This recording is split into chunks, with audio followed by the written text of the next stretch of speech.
Muli po isang magandang umaga sa ating lahat. Good morning.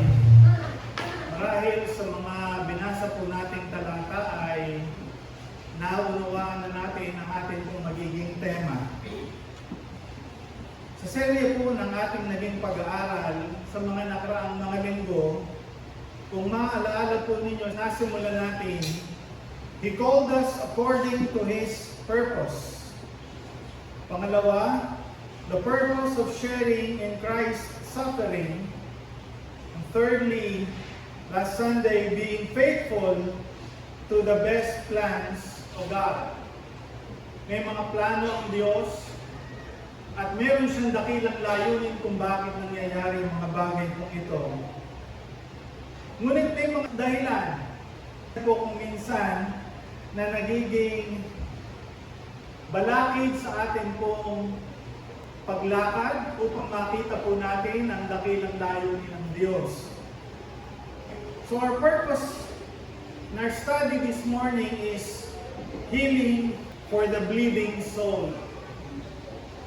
Alam po ninyo, isang katotohanan po na for the past few days, hindi ko man po alam that some of us have struggled in their Christian life. Sa family, may mga drama sa kanilang mga buhay, sa kanilang mga pamilya, may mga pangangailangan na alam natin ang Diyos lamang po ang makatutugon nito.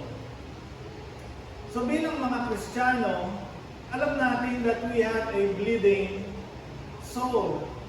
We have a bleeding heart.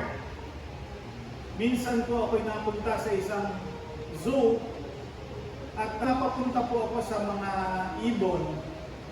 At meron po isang klase ng kalapati na nando doon na tinatawag pong bleeding heart pigeon. At meron po siyang kulay pula sa kanyang dibdib. Kaya po tinawag siyang bleeding heart.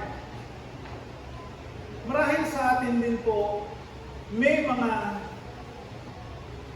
itinatago tayong mga sakit sa ating pong buhay, sama ng loob, na hindi natin kayang bigkasin kahit kanino.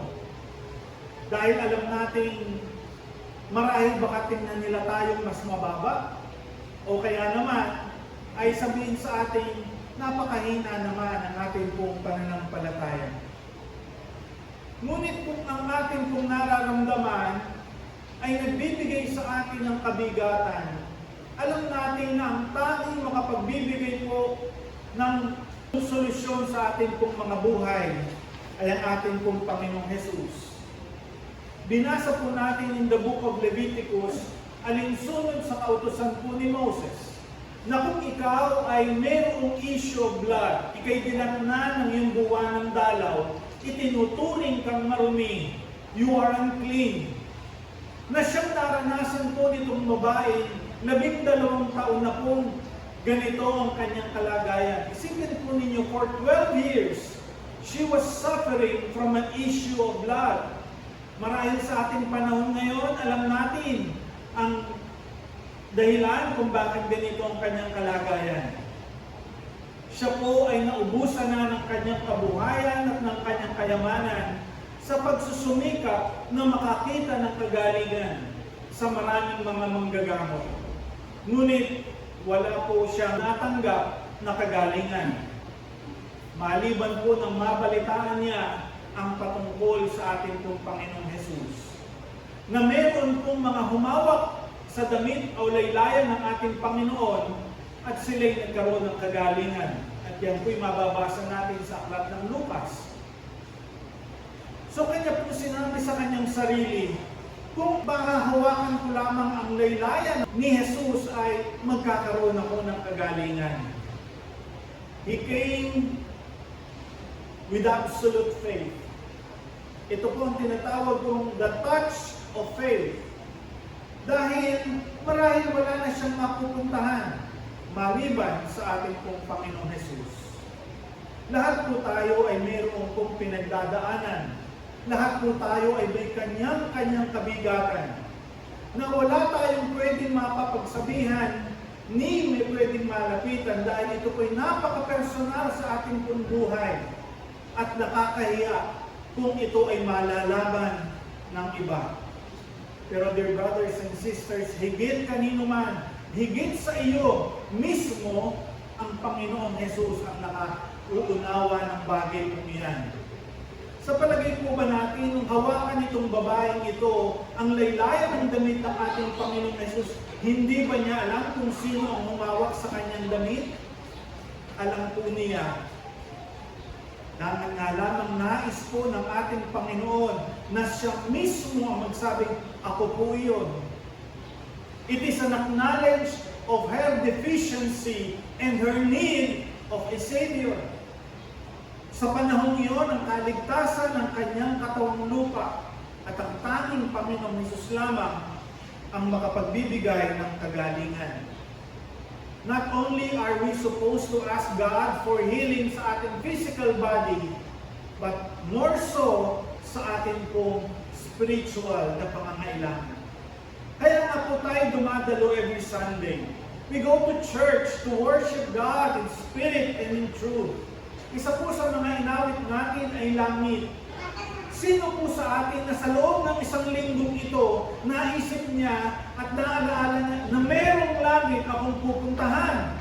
Na sa kabila ng aking mga pinagdadaanan, inihanda na ng aking Panginoon ang aking matitirhan sa langit. Or is our mind continually being bombarded and saturated by the things of this world? At ang ating iniisip, paano ba ako magkakaroon ng solusyon ng problema kong ito? Paano ba magkakaroon? Sino bang na aking lalapitan? And so on and so forth. Nevertheless, ito pong babaeng ito, so desperately in need of healing, wala po siyang ibang linapitan maliban sa ating pong Panginoong Jesus. Dear brothers and sisters, ang kalagayan po ng babaeng ito ay hindi ordinaryo. Binanggit po natin at nabasa po natin sa aklat ng Levitico na ang isang babaeng dinadakna ng kanyang buwal ng dalaw o ang isang babaeng may karamdaman sa kanyang internal organs when it comes to her reproductive system ay magkakaroon po ng issue of blood.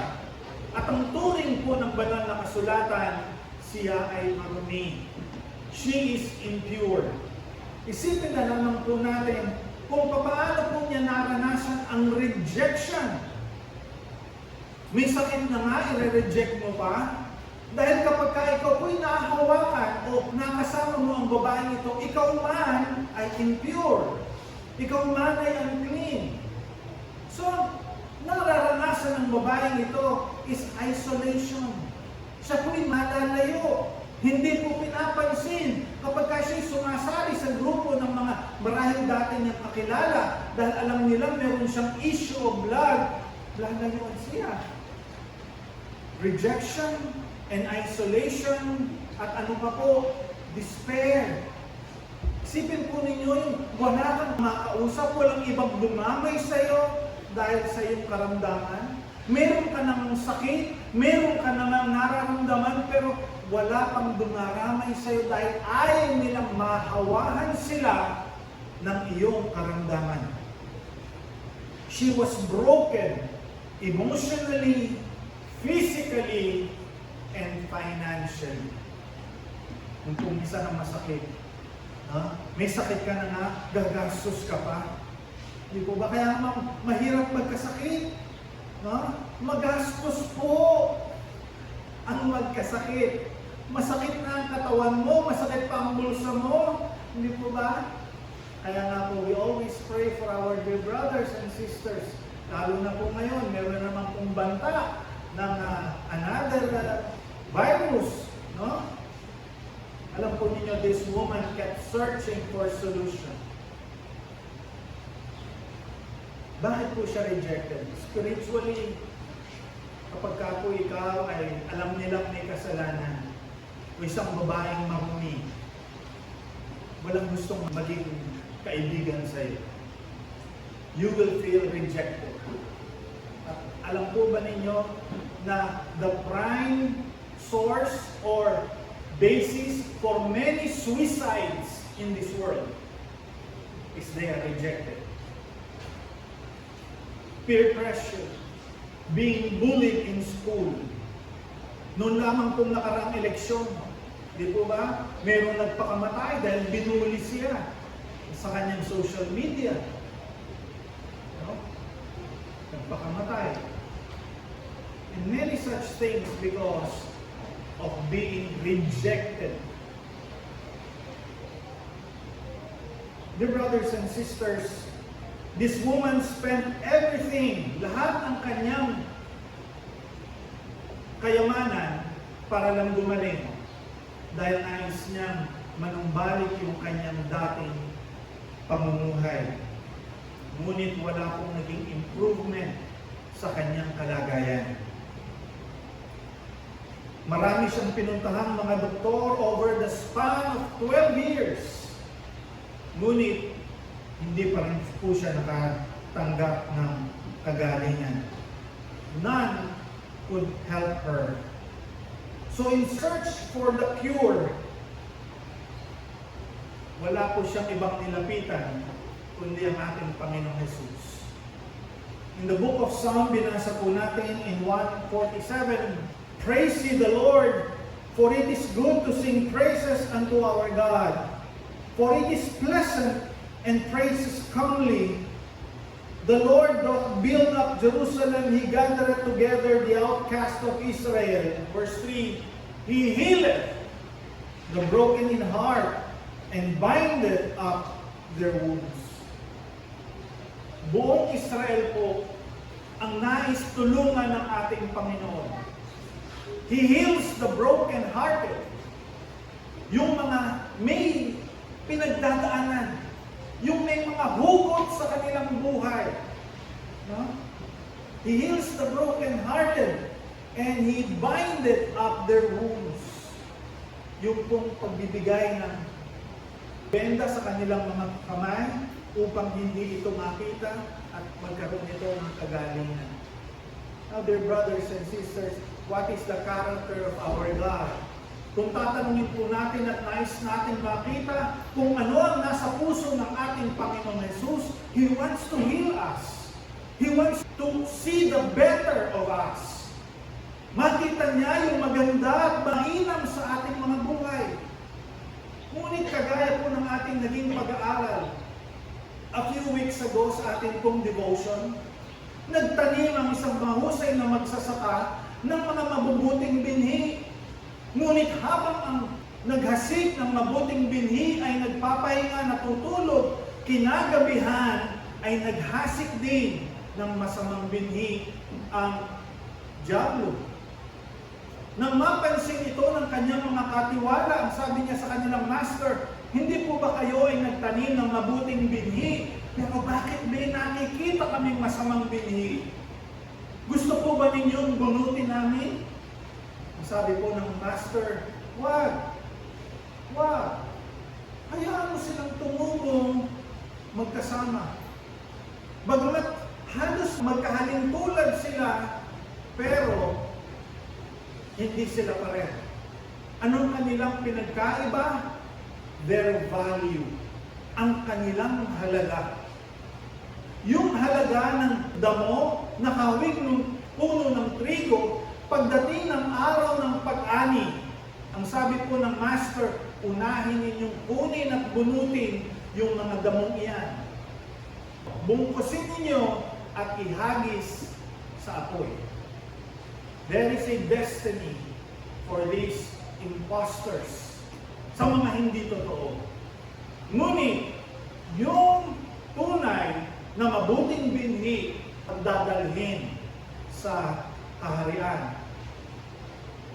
Ibig lamang kong sabihin, bakit hindi niya hinayaan na bunutin itong mga hindi mabubuting binhi? Dahil ang sabi ko, baka pati yung mabuting binhi ay mabunot ninyo. At ipinaliwanag po ng ating Panginoong Jesus na yung mga gagapas, those who will harvest are the angels. May araw at panahon. Ang salita ng Diyos ay inuunawa minamahal, binibigyang halaga ng mga tunay na binhi dahil every time they hear the Word of God, they are being fertilized by God's Word at sila po'y lumalago at nagpapatuloy sa kanilang pananampalataya. Nandiyan lang sa tabi ang mga binhing masasama na naihasik ng diablo, ngunit ang mga tunay na binhi ay magpapatuloy. Itong parabolang ito, o itong kwentong ito na nangyari sa babaeng ito ay isang patalastas lamang. Hindi po yun talaga ang sadya ng ating Panginoong Jesus. If you will read chapter 5, there are 3 instances. Una po, sa pasimula, mababasa po natin isang lalaking inaalihan ng masamang espiritu na pinanggaling ng ating Panginoon. At pagkatapos po noon, siya ay linapitan ng isang lalaki by the name of Jairus. Hindi siya Hudyo, but rather he is a captain of the Romans. Siya isang Griego. Pero lumapit sa ating Panginoong Jesus. Ang sabi niya, meron akong isang anak na dalaga na malapit na sa kamatayan. Pwede mo ba siyang puntahan para mapagaling? Pero habang siya po'y naglalakad, maraming mga tao ang nandoon. At isa po yung babaeng ito na nagsabi, kung maaari ko lamang haplusin o mahawakan yung laylayan ng damit ni Jesus, ako'y gagaling. At dito nga po, ipinakita ng ating Panginoon na walang oras at sandali na kung siya'y ating lalapitan, andiriyan siya para bigyan tayo ng kasagutan sa ating pong pangangailangan. Mga minamahal, umiiyak po ba tayo? Humihiling po ba tayo ng kagalingan sa ating Panginoon? Baka naman po isipin natin, naku, nakakahiya naman sa Panginoon ko, ako'y hihiling sa Kanya. Tandaan po natin, itong si Jairus, itong babaeng ito, ay walang ibang pwedeng lapitan para sa kanila na makatutulong, makapagbibigay ng kagalingan maliban sa ating Panginoong Jesus. Huwag po natin ituring na kamangmangan o para bang pagsasayang ng oras kung tayo lalapit sa ating Panginoong Jesus. Let me read a verse in the book of Job, chapter 24 and verse 12. Ganito po ang ating mababasa. Men groan from out of the city, and the soul of the wounded crieth out. Sa Tagalog po, mula sa makapal na bayan ay nagsisidaing ang mga tao. At ang kaluluwa ng may sugat ay humihiyaw. A bleeding soul that crieth unto the Lord, na humihingi ng tulong at walang ibang alam na malalapitan maliban sa ating Panginoong Jesus. Ano po ang sabi ng talata? Yet God layeth not folly to them. Ang sabi po, gayon may hindi inaaring kamangmangan ng Diyos. Hindi po niya inaaring, uy, bakit ka umiiyak? Bakit ka dumadaing? Katawan lupa lang yan. Hindi po. Hindi po itinakwil ng ating Panginoon itong mga humihiyaw na nasusugatan ng kanilang kaluluwa. Dahil ang mga humihiyaw at nasusugatan ng kaluluwa ay nakakaunawa na ang tanging magbibigay lamang ng kagalingan sa kanila ng ating Panginoong Diyos. Desperate times sa ating panahon ngayon, wala tayong ibang malalapitan maliban sa ating pong Panginoong Diyos. Marahil in advancement of science sa ating pong panahon ngayon, marami na pong solusyon, marami na pwedeng igamot. And the knowledge of medicine has so advanced, and yet even the most specialist of doctors cannot heal most diseases. Ang kanila lamang po magagawa sometimes is prevention. Ang tanging magbibigay lamang po ng kagalingan ay ang ating pong Panginoong Diyos. Bakit po ganoon ang ating paniniwala? Ang katawang ito ay likha ng Diyos. ang katawang ito'y kanyang ipinahiram sa atin. Higit kanino pa man siyang nakakaalam ng our composition, ng ating pong pangangatawan. Alam din niya kung paano natin ginamit ang katawang ito, nung lalo't higit nung tayo hindi pa mga mananampalataya. Sa ating panahon ngayon, we only reap what we have sown in our body. Sabi po ng salita ng Diyos, what know ye not, that your body is the temple of the Holy Ghost, which is in you, and which ye have of God, and ye are not your own. Itong katawang ito'y hindi na akin, ito'y pag-aari na ng Diyos. At kung ito'y pag-aari na ng Diyos, alam natin na gagamitin natin ang katawang ito para maluwalhati natin siya. Hindi lamang ito para sa ating pansariling kapakanan, kundi para maluwalhati natin siya. Let me ask you this question. Bakit gusto mong maging magaling ang iyong katawan? Maging malusog ang iyong katawan? Pastor, ala po kasi itong pambili ng gamot. Kasi po, Pastor, ayoko pong magkasakit. Diba? Kapag ka po nakakaramdam tayo ng sakit sa ating mga kasukasuan, ayaw natin maramdaman yon. Yun lang po ba ang dahilan kung bakit natin gustong malusog ang ating mga katawan? Kung yun lamang po ang ating dahilan, it is a selfish motive kung bakit tayo nananalangin sa Diyos. Hihiling tayo ng kagalingan sa Diyos para maluwalhati natin siya. Yung babaeng ito na ating binasa, na lumapit sa Panginoon dahil hirap na siya. Ano po ang naging kinalabasan ng kanyang kagalingan? Doon sa himalang iyon, yung mga taong nandoon na nakarinig kung bakit ginawa ng babaeng ito, nagbigay ng pagluwalhati sa Diyos. Kung ang ating katawan ay ating hinihiling na maging malusog sa harapan ng Diyos, paano natin gagamitin ito? Para magtrabaho tayo ng magtrabaho, para kumita tayo ng pera, at pagkatapos, saan natin gagamitin pagka tayo nagkasakit? God has given us bonuses in our lives. Yung mga trabaho natin, yung mga kinikita natin na yan, hindi lamang po para sa atin yan. You would be used by God for His glory. Dahil alam naman po natin, kung tayo aalis at mawawala sa mundong ito, sino magmamana ng mga yan? Hindi iwan po natin. At pagkatapos at hindi nila alam kung paano gamitin ang mga pananalapig ito, anong mangyayari sa kanila? Kasi po hindi naman nila pinaghirapan. We use our body for the glory of God. Yung ating kalakasan, kahit gaano na lamang ito kaigsi o gaano pa ito kahaba, mapapalad yung mga young people na nagagamit at magagamit pa ng Panginoon sa kanyang ubasan. And I praise God for this new generation of Christians para magamit ng Panginoon. We pray for a healthy body for us to give glory to God. Hindi lang tayo magbayad sa ospital, but we give glory to God. Magbigay tayo ng kapurihan sa Kanya. Kaya nga po, alam ng Diyos ang ating mga pangangailangan. If the souls of men from the city who are wounded and cry out to God, yet God layeth not folly to them. Hindi niya itinuturing na kabangmangan ito sa kanila, sapagkat itong mga taong ito ay may paglapit sa ating pong Panginoon.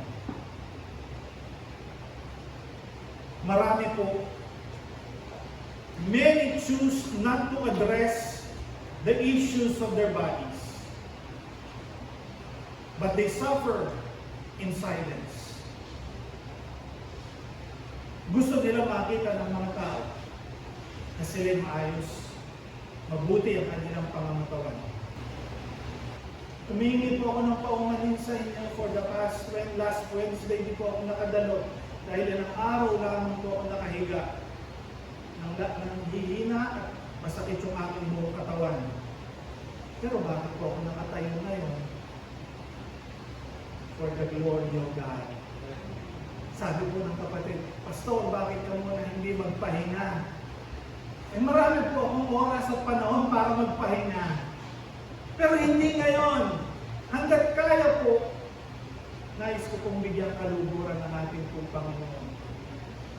Yun po kasi yung tungkuling iniatas ng Diyos sa akin. Parang mukha akong okay lang. Okay lang naman po ako. On the side, sinungaling ako. Tanungin po ninyo ang aking pamilya. Minsan, kailangan ko pang magputos para maayawag yung isang bagay na gusto kong kunin.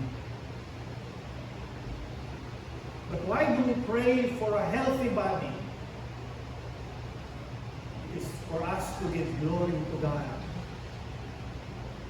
Ito pong batang ito, kung tutuloy po natin, Mark chapter 5, nung dumating po ang ating Panginoong Hesus, sabi po, huwag mo nang abalahanin ang ating maestro.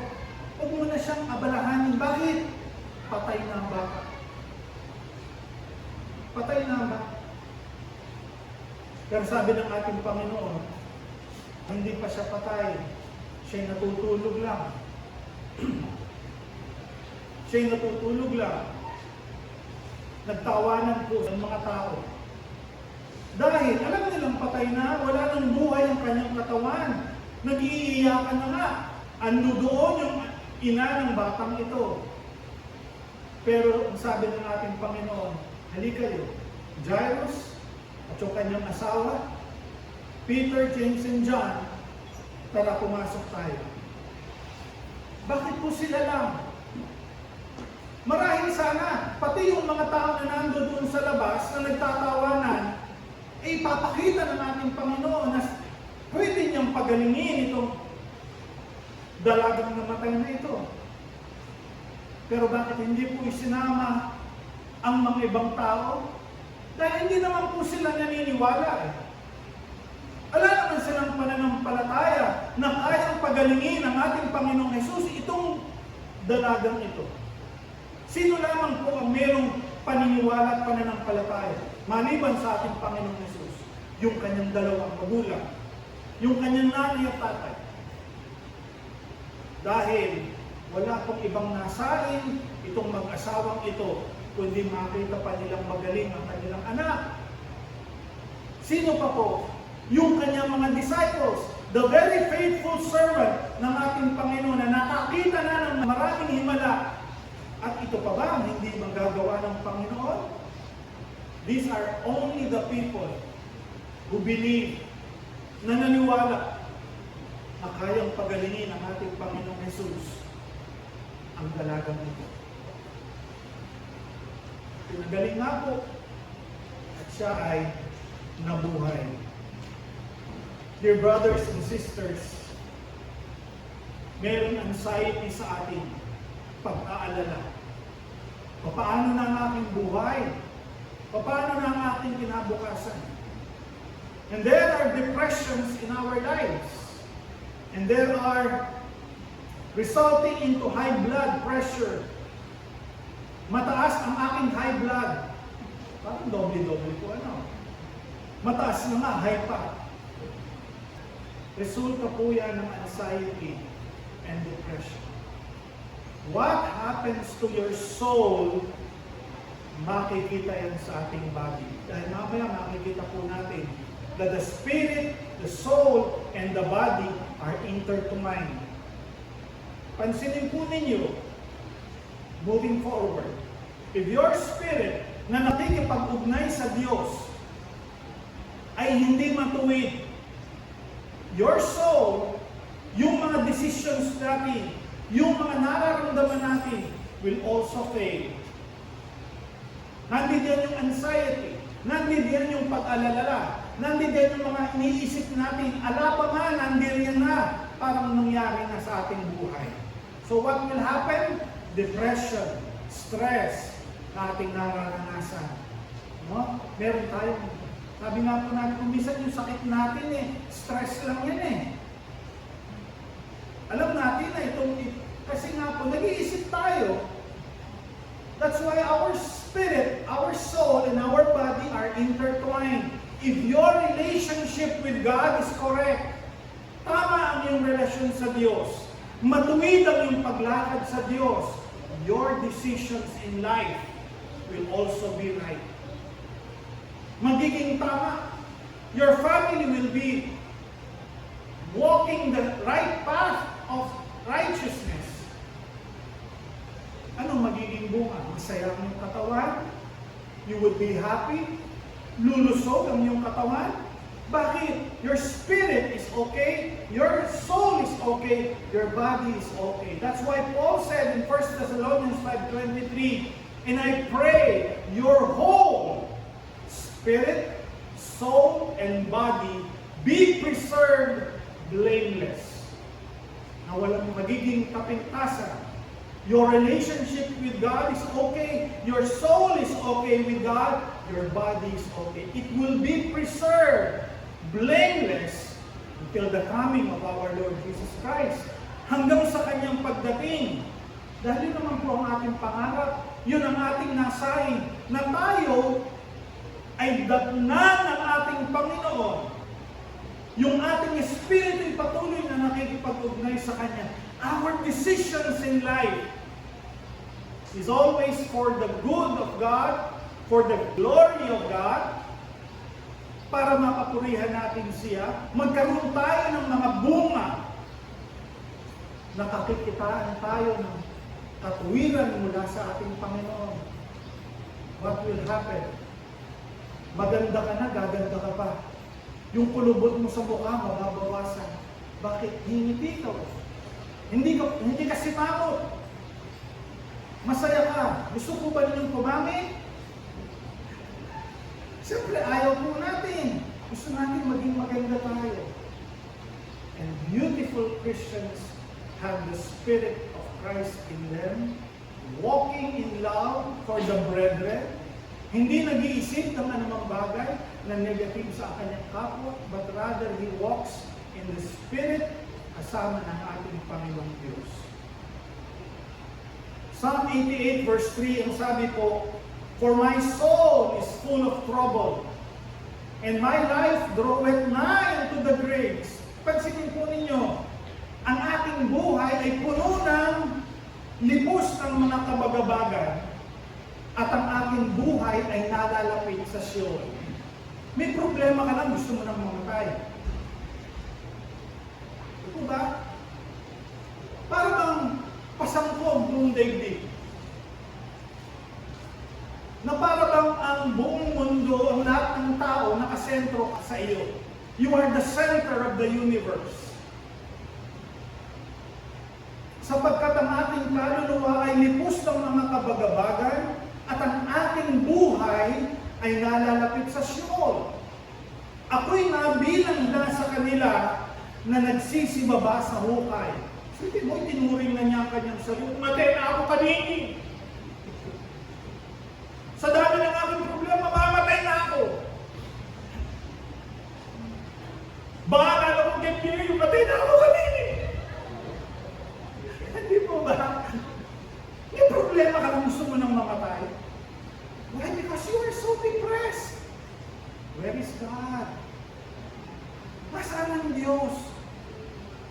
Kinalimutan na ako ng Diyos. Sigurado ka? O baka naman pinadadaan ka lang ng Diyos sa mga pagsubok na yan para lalo kang magtiwala sa Kanya. Ako'y nabilang na sa kanila na nagsibaba sa hukay. No? Subukan na po ninyo kapag kamarang nililibing, tutulak ko kayo. Sige nga po. Baka magalit ka pa doon sa nagtulak. Baka lalo na ako kanini. Hindi ako kanini. Tulak mo man. Tulak mo. Subukan. Be hopeful because you have a Christ in you. Meron kang pag-asa dahil kasama mo ang Diyos. Because the life we have, itong buhay na meron tayo, ay pahiram ng Diyos sa atin. And what we have right now are bonuses from God. Hindi lang po yan ang pinaka, the best. what is the best in the life of a Christian is meron tayong Kristo sa ating pong mga buhay. Mga minamahal, are you hurting emotionally? Alam po ninyo, no amount of psychiatry ang pwedeng makatulong sa inyo. Ang ipapakita lamang po ng isang psychiatry sa inyo is the source of your problem. Pero sino po ang gagawa ng solusyon sa mga problema niyan? Kayo din po. Kaya ka ganyan kasi ganito. Nung yung kabataan mo kasi ganyan ang nangyari sa iyo. So hanggang ngayon dala-dala mo yan. So anong gagawin mo? Dito. Ialis mo yung problema. So for you to be happy. Ganun lamang naman po ang gagawin niya. It's not a solution. Pero ano po ang solusyon ng ating pong Panginoong Jesus sa bawat isa sa atin? To make you a new man. Isang bagong nilalang. Isang bagong Kristo nasa sa inyo. Yung dating Kristo na ating pinaniniwalaan ay hindi po nagpapadama ng kanyang malasakit. Because it is based on a religion. But our Christ na meron tayo ngayon is based on a relationship. Ano po ang sabi niya? I will be with you always. I will never leave you nor forsake you. Ask and you shall be given. Seek and you shall find. Kaya hindi kayo binibigyan kasi hindi kayo humihingi. It's a very personal God na nasa sa atin that says, I will die for you. Ako'y mamamatay sa krus para makasama kita sa langit kung ika'y mananampalataya sa akin. He is the God, He is the Jesus Christ na hindi historical. Tanungin po natin ang maraming mga tao, naniniwala ko na mayroong Kristong namatay sa krus ng Kalbaryo. Tuwing Semana Santa na, napapanood ko pa yun eh. But that is the historical Christ. But the personal Christ said, I will die for you because I love you. Father, forgive them, for they know not what they do.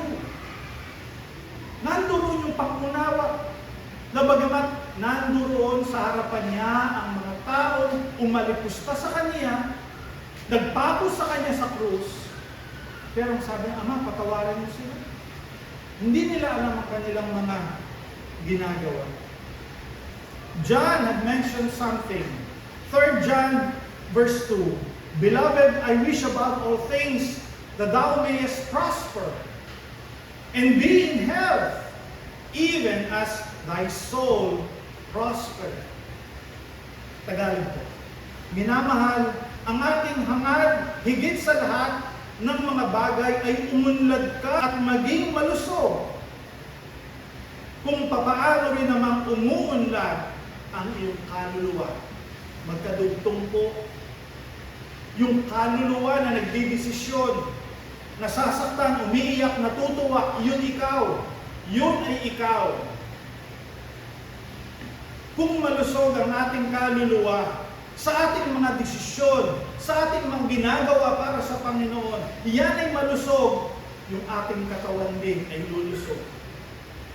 Magiging malakas.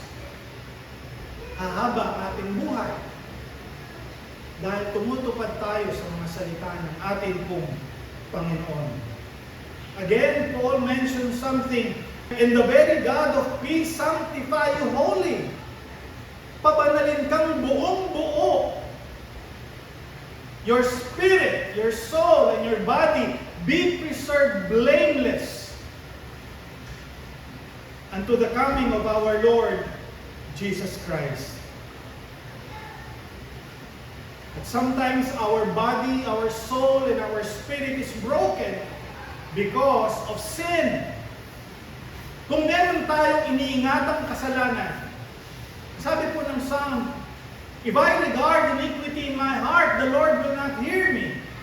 Kung pinakukundanganan ko ang kasalanan sa aking puso, hindi ako pakikinggan ng Diyos. Dahil ang nagiging balakid sa ating paglapit sa Diyos ay ang kasalanan. Pwede natin itanggihan, pwede natin itago yan, but not on God. Hindi sa Diyos. Alam niya yan. So ano natin gagawin? Nasasaktan tayo? Sabihin natin sa Diyos, honestly, open our heart unto the Lord. Nasabihin natin, Lord, masama ang aking loob. Masakit ang aking nararamdaman. Pag iniyak po natin yan sa Panginoon, sa Panginoon sa Panginoon, hindi sa ating kapwa. Dahil baka pagtawanan lang tayo ng ating kapwa. Pag sabihin natin sa Panginoon ang lahat ng ating nararamdaman, and I tell you, in just a few moments, bibigyan ka niya ng kaginhawahan. So, totoo po ba yan? Sabi po ng ating Panginoon, come unto me, all ye that labor and are heavy laden, and I will give you rest. Rest? Mawawala ba yung problema? Hindi. Pero ang kapahingahan ng Diyos ang ibibigay niya sa iyo para makaramdam ka ng tunay na pagkalinga at pagdamay ng ating pong Panginoon. Ano man ang ating kalagayan, ano man ang ating mga pinagdadaan. You may be broken today, but you can be whole afterwards. Marami tayong pinagdadaanan, marami tayong hinihiling. Wala tayong ibang pwedeng lapitan maliban sa ating pong Panginoon Diyos. Mga minamahal, ang ating Panginoong Jesus lamang ang pwedeng kumumpuni ng ating mga nasirang buhay ng dahil sa maling desisyon ng ating ginawa. Based on our bad decisions, ito ang ating naranasan. Ito yung nagiging kalagayan natin. But God can repair that kung isusuko lamang po natin ito sa Panginoon Diyos. Meron pong lumapit sa ating Panginoon. Humihingi siya ng tulong. Sabi niya, Master, meron po akong problema. May sakit yung aking isang katiwala. Sabi ng ating Panginoon, tara, puntahan natin. Sabi po nitong lumapit sa atin, huwag na po. Sabihin lang ninyo at gagaling na siya. Sabi ng ating Panginoon, alam ninyo, sa inyong mga nakakarinig, wala pa akong nakitang ganitong klaseng pananampalataya na kagaya ng lalaking ito.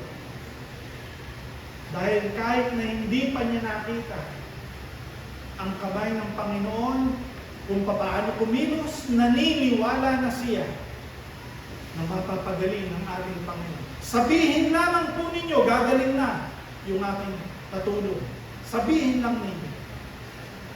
What kind of faith? Your brothers and sisters, meron ba tayong ganong klaseng pananampalataya para idulog sa Panginoon ang ating pong mga kapatid? Ang ating sarili, ang ating pamilya, para ayusin niya ang drama ng buhay natin.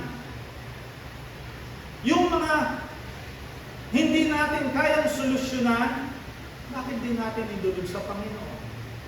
At hayaan natin ang kanyang salita ang tumubo sa ating buhay.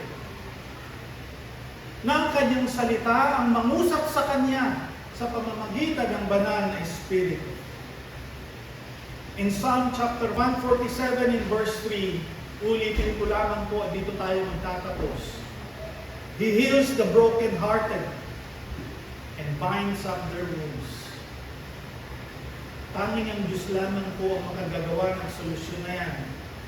Tanging ang Diyos lamang po ang makapagbibigay sa atin ng kagalingan.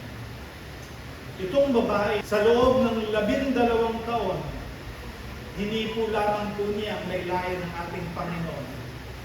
But it was a touch of faith. Alam niya na ang makagagawa lamang po ng solusyon ay ang ating po Panginoon. Meron ba tayong naisin sa Panginoon na nais nating makita, maging maayos ang ating kalusugan? Of course. Pero kapag ka malusog ka na, anong gagawin mo? Pasyal dito, pasyal doon? Enjoy dito, enjoy doon? O gagamitin mo yung kalakasang iyan na ipinahiram sa iyo ng Diyos para maluwalhati sa iyo? To look unto Jesus as the author and the finisher of our faith. Siya ang nag-akda niyan at siya ang buong tatapos. Mga minamahal, this message is not just for us, for our learning. Hindi lamang po, kundi para i-apply natin sa ating mga buhay. Na ang ating paglilingkod ay ating magagawa habang naririto tayo sa lupa. At habang may panahon pa, habang may pagkakataon pa, ibigay na po natin sa Panginoon ang ukol para sa Kanya. For what is your life? It is even as a vapor that appeareth for a little while and then vanisheth away. Anong buhay natin? Kagaya lang yan ng usok.